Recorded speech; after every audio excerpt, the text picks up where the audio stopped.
Right, Frank. 5v5. Here we are.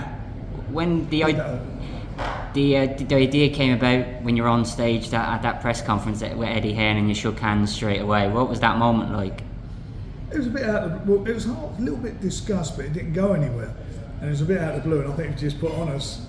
And I looked at him, he looked at me and went, right, let's have some of that. That sounds good. And that's where we got to.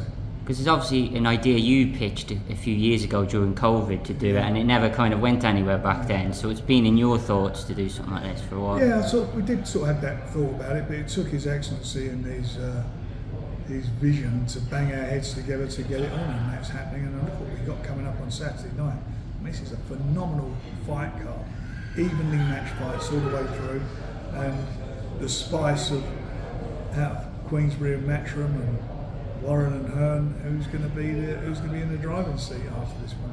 Does that, it adds a bit of a novelty, different factor to it as well? It does, and as I say, for me, I just think it's a brilliant concept, and there's such good fights. I mean, you're a fight fan, you're going to see some quality fights, really well matched fights.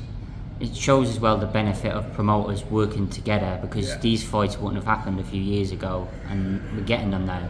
We are. I mean, even the week before last, we had Anto Kakachi in with Joe Cordina. What a cracker that was for Anto. He came through and being an underdog. So, again, an underdog or someone who's not fancy can come through. They're getting up for this. They're not, and this show on Saturday, it's got a great main event, by the way. The Bivol fight is a cracker. But these 5 fights, they're so evenly balanced, and for a couple of the fighters, they're basically, this can be the end of their career. This is like, especially the two older heavyweights, Big Bang and Deontay. Big Bang, last time out, I thought he was going to beat Joe Parker, and Joe done well to stay in the fight and win it, and he faded a little bit at the end in a close fight. And then you look at Deontay, I thought looked dreadful. So now both of them have been back to the gym. They're both coming off losses. One of them will go down that pecking order. He won't even be at the table anymore, and may not ever get back there. Who's it going to be? Who's it going to be? Both big punches. Both big punches. And Deontay has got to show that he isn't what he looked like in his last fight, a fellow who's well past his sell-by date. So we will see. And Big Bang, he's got to show that, if it goes 12 rounds, he can go the whole course. There's the bragging rights is on the line between you and Eddie. Very much so. That flight back, we're both on the same flight going home, so it's going to be a long flight for somebody. That's for sure. And if it's us, I'm certainly not going to let him sleep. It's a rivalry that's obviously brewing for a long time, the two promotional companies. Can you think back to your days with Barry when you were competing against each other? When did you first start working up against him and with him on fights? Well, him and I were partners for a short space of time. We did we'd done the breakaway snooker, him, us, and IMG. I negotiated the TV deals. He did the promotion of the snookers. I knew sort of about promoted snooker, and IMG done the overseas sales. So that lasted for about a year, maybe 18 months. But boxing wise, basically what happened with me, when that attempt was made on my life, he then got into boxing. He was dabbling in it, but he didn't have any big TV deal or anything. And Chris Eubanks came along, and the ITV opened the door and let Eubanks in. A couple of my fighters jumped ship because they thought it was all over for me, which it wasn't, because when I came back into it, we got back in and got everything up and running again, and most of them came back. Nigel, all of them, they all came back. And then over the years, Barry went to Sky when Kelvin McKenzie was there. Then Sam and we did all the big shows on ITV, and I remember doing a big deal at the time. It was well over £25 million back then to move to Sky with Sam Chisholm when he was there.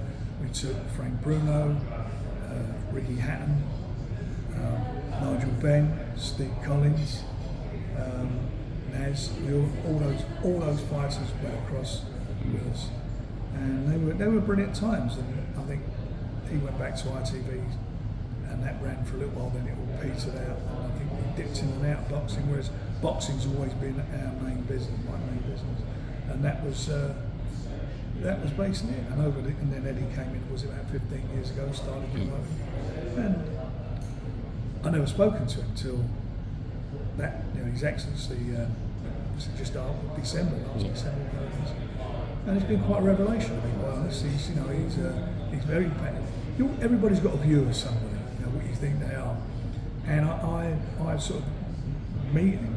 He's obviously a grafter. I mean, you can see that anyways. He's like ourselves.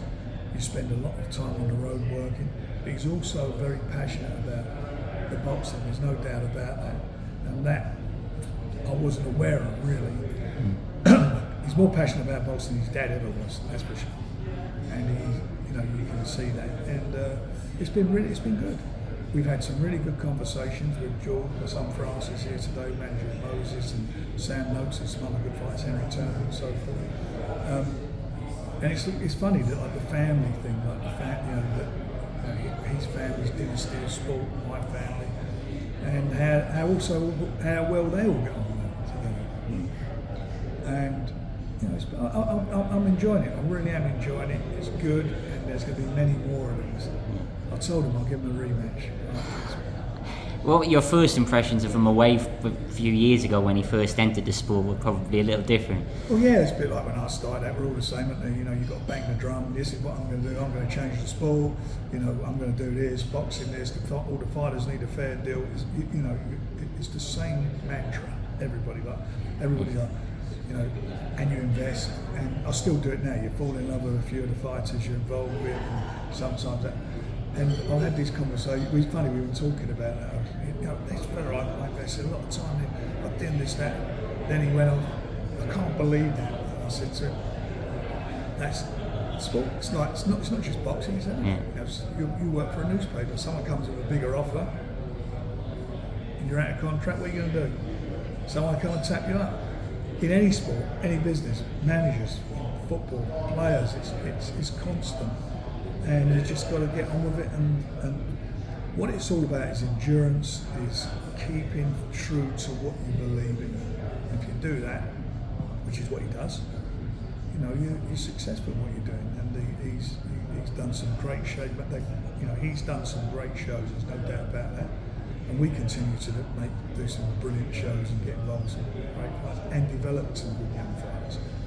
So yeah, I'm enjoying it. I'm loving what we're doing. I'm loving the moment.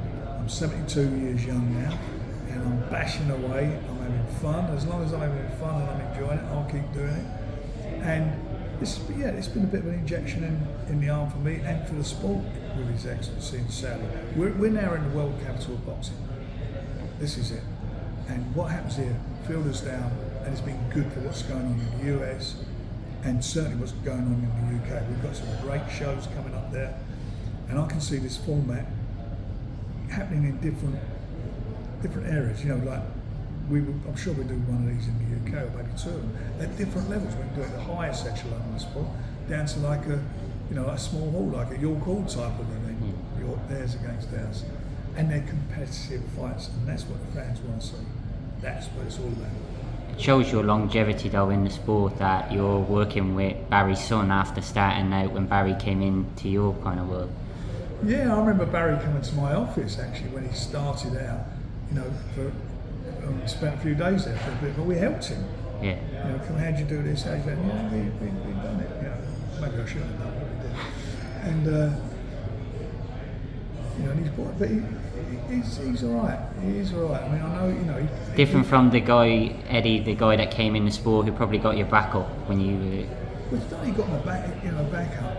It's not like that. It was, you just respond to things. Things are said, you respond to them, especially in this age of clickbait and this bullshit. They say, well, he said this, and actually, if you look at the interview, sometimes it has been said, but a lot of the time it's like not been said, and it's been posted up to get everybody to tune in, get that, understand all that nonsense. And sometimes you buy it. Both of us have. you know, you do, and then other times you just laugh it off. But it's a game. It's a game. At the end of the day, it's a game. We're passionate about things. Saturday night, there'll be no love lost either with either of us. We are there for our team, for our fighters. We'll be willing them on. We'll be in that ring with them, you know, screaming them on, making sure that they come through. And that is the passion. That's how we feel about our respective clients, the boxers we work with, and our businesses. We're there to be winners. We want to be winners. That's what we do. Invariably, we win. But there's going to be a loser on the night. And what's the forfeit for the loser? There's a couple. One is that Frank Smith has to come to my office dressed as a French maid and make tea for everyone for the day. And the other one is Andy Nate goes dressed as the butler to their one, which he's saying that he doesn't want to do. So I may have to go and do that, and he'll be fired. Or we're going to, and we've got a couple of bets that we were talking about earlier, so we're going to sort them out tonight and have a bit of fun and have a bit of interest, because it's great. I mean, it's really, this is fast. Coming off of the last show as well, the show out here was just a phenomenal show, the biggest fight of the 21st century, no doubt about it. Most exciting heavyweight fight, you know, since Tyson fought Deontay Wilder in that third fight. I mean, unbelievable fight with two guys top of the game, two best heavyweights in the world. And it just gets bigger and better and bigger and better. And we've got another one down, a rematch down on the 21st of December, plus whatever's going to happen in between, plus the show that's going to take place at Wembley in September, plus the show on August the 3rd in LA. This is just great stuff. And that's without our magnificent 7 shows and the show we got at the O2. We've got Joe Joyce in with Chisora, with Derek Chisora, and a great undercard, great fights around. This is like a renaissance of boxing, world boxing and British boxing, and for me it's a privilege and a pleasure to be part of it.